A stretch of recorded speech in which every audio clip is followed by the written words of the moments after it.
എല്ലാവർക്കും സുഖമല്ലേ? ഞാനിപ്പം ഒരു 6-7 മാസമൊക്കെ ആയി വീഡിയോ ഒക്കെ ചെയ്തിട്ട്. അതിനും കുറച്ച് റീസൺസ് ഉണ്ട്, ഒക്കെ ഞാൻ പിന്നീട് പറയുന്നതാണ്. സോ ഇന്നിപ്പോൾ ഞാൻ വന്നിരിക്കുന്നത് ഇന്ന് ഓച്ചിയുടെ ഇന്ന ഓക്കെ, ഇന്ന് എൻ്റെ ബർത്ത്ഡേ ആണ്. അപ്പം ഞാൻ ഒരു സർപ്രൈസായിട്ട് അമ്മയ്ക്ക് ഗിഫ്റ്റ് ഒന്നും ചെയ്തത് പ്രത്യേകിച്ചൊന്നുമില്ല, ഒരു ഫാമിലി ഫോട്ടോ ഫ്രെയിമാണ്. ബട്ട് അതിന് കുറച്ച് സ്പെഷ്യാലിറ്റി ഉണ്ട്. സോ ഞാൻ ഇവയും കൂടി ആയിട്ടോ അത് പ്ലാൻ ചെയ്തേക്കണേ ഗിഫ്റ്റ് അല്ലേ ഇവ? സംഭവം ഞാനത് ആരും അറിയാണ്ട് ഒളിപ്പിച്ച് കൊണ്ടുപോകാൻ തുടങ്ങി. ഇവ കണ്ടുപിടിച്ച് അന്നേരം തൊട്ട് ഇവ എൻ്റെ ഭീഷണിയായിരുന്നു. ഇവനെ കൊണ്ട് ഗിഫ്റ്റ് കൊടുപ്പിക്കണം, അല്ലെങ്കിൽ ഇവ അമ്മച്ചിയോട് എല്ലാം പറഞ്ഞു കൊടുക്കുന്നു. സോ അങ്ങനെയാണ് അല്ലേ? അങ്ങനെ കൊണ്ട് ഇവയാണ് ഇന്ന് ഗിഫ്റ്റ് അമ്മച്ചിക്ക് കൊടുക്കാൻ പോണത്. ഞാൻ ഇന്നലെ മേടിച്ചത് ഒളിപ്പിച്ച് വെച്ചിട്ടുണ്ട്. സോ അത് ഞങ്ങൾ അമ്മയ്ക്ക് കൊടുക്കാൻ പോവാണ്. ഓൾറെഡി അമ്മയ്ക്ക് അറിയാം ഞാനിങ്ങനെ ഒരു ഫോട്ടോ ചെയ്യുന്നുണ്ടെന്നുള്ളത് അമ്മയ്ക്കറിയാം. സോ അമ്മ എത്ര സർപ്രൈസ് ആകും കാര്യങ്ങളൊന്നും എനിക്കറിയത്തില്ല. ബട്ട് സ്റ്റിൽ നമുക്ക് നോക്കാം എങ്ങനെയാണ് അമ്മച്ചിയുടെ റിയാക്ഷൻ എന്ന്, അല്ലേ? Okay okay.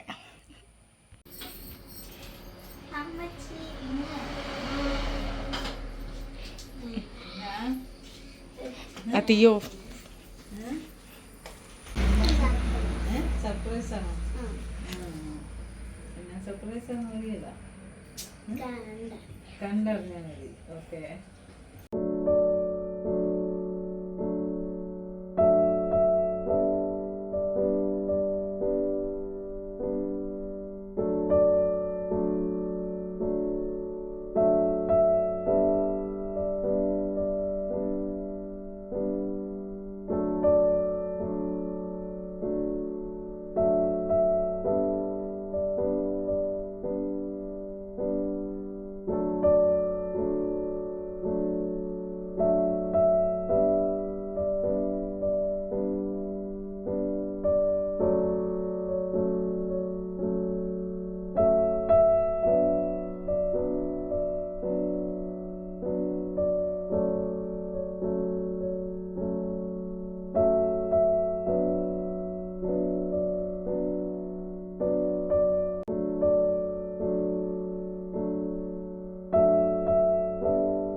സോ അമ്മച്ചി പറ, എങ്ങനെയുണ്ട്? സൂപ്പർ, നല്ല ഫോട്ടോ.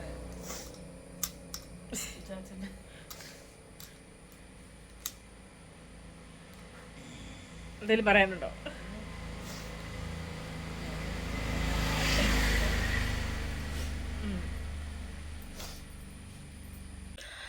സോ ബർത്ത്ഡേ ഒക്കെ കഴിഞ്ഞപ്പോൾ 2 ദിവസമായി. ഞാൻ പിന്നെ കുറച്ച് തിരക്കൊക്കെ ആയിപ്പോയി. അപ്പം ആ വീഡിയോ കാണുമ്പോൾ മനസ്സിലാവില്ല, അമ്മ കുറച്ച് ഇമോഷണലായിരുന്നു. അതിന് കാരണം നിങ്ങൾക്ക് പലർക്കും തന്നെ അറിയാം എന്താണെന്നുള്ളത്. കാരണം എൻ്റെ കല്യാണത്തിൻ്റെ ഒരു 2 ആഴ്ച മുന്നെയാണ് അച്ചാച്ചൻ ഞങ്ങളെല്ലാവരും വിട്ടു പോണത്. അപ്പം പെട്ടെന്നുള്ളൊരു മരണമായതുകൊണ്ട് ഞങ്ങൾക്ക് ആർക്കും തന്നെ അക്സെപ്റ്റ് ചെയ്യാൻ പറ്റാത്തൊരു കാര്യമായിരുന്നു. അപ്പം ഞങ്ങളെല്ലാം അതിൻ്റെ ഒരു വിഷമത്തിലും ട്രോമയിലൊക്കെ ആയിരുന്നു. അപ്പോൾ എല്ലാവരും അതിൽ നിന്ന് റിക്കവറായി വരുന്നു, ഓക്കെ ആയി വരുന്നു. ഞാനും അപ്പം അന്ന് പെട്ടെന്നുള്ള മരണമായതുകൊണ്ട് അന്ന് എൻ്റെ മാൾട്ടയിലുള്ള ചേട്ടനും രണ്ടാമത്തെ ചേട്ടനും വന്നിരുന്നു. പിന്നെ അവന് ലീവില്ലാത്തതുകൊണ്ട് അവനും പെട്ടെന്ന് പോയി. സോ കല്യാണത്തിന് അവനും ഉണ്ടായിരുന്നില്ല. അപ്പം വേറൊരു പഴയൊരു ഫോട്ടോയിൽ നിന്ന് ഇവർ രണ്ടുപേരെയും വെച്ചിട്ട് നമ്മൾ ഒരു ഫോട്ടോ ഫ്രെയിം ആക്കിയെടുത്തതാണ് ഞങ്ങളുടെ കല്യാണ ഫോട്ടോയിലേക്ക്. അപ്പോൾ ഈ ഫോട്ടോ എനിക്ക് ചെയ്തു തന്നത് ഇൻസ്റ്റാഗ്രാമിൽ തപ്സിയ ആർട്സ് എന്ന് പറഞ്ഞിട്ടൊരു ഇൻസ്റ്റാഗ്രാം പേജാണ്. അവർ നന്നായി വർക്ക് ചെയ്തു. ഞാൻ വിചാരിച്ചതിലും നന്നായിട്ട് എനിക്കൊരു ഫോട്ടോ കിട്ടി. അപ്പോൾ അങ്ങനെയൊക്കെയാണ് കാര്യങ്ങൾ. പിന്നെ പ്ലസ് ഇതിൻ്റെ ഒപ്പം തന്നെ എൻ്റെ ഹസ്ബൻഡും ഈ സെയിം ഫോട്ടോ ഒരു വലിയ ഫ്രെയിമാക്കി എനിക്ക് ബർത്ത്ഡേ ഗിഫ്റ്റായിട്ട് സർപ്രൈസായിട്ട് തന്നിരുന്നു. അപ്പോൾ എൻ്റെ അന്നത്തെ ബാക്കി ബർത്ത്ഡേ വീഡിയോയും ഗിഫ്റ്റ് തന്ന വീഡിയോയും ഒക്കെ ഞാൻ ഇതിൽ അറ്റാച്ച് ചെയ്യുന്നതാണ്. Okay, till then bye guys. അപ്പം വീഡിയോ ലൈക്ക് ചെയ്ത് സബ്സ്ക്രൈബ് ചെയ്യാൻ മറക്കല്ലേ.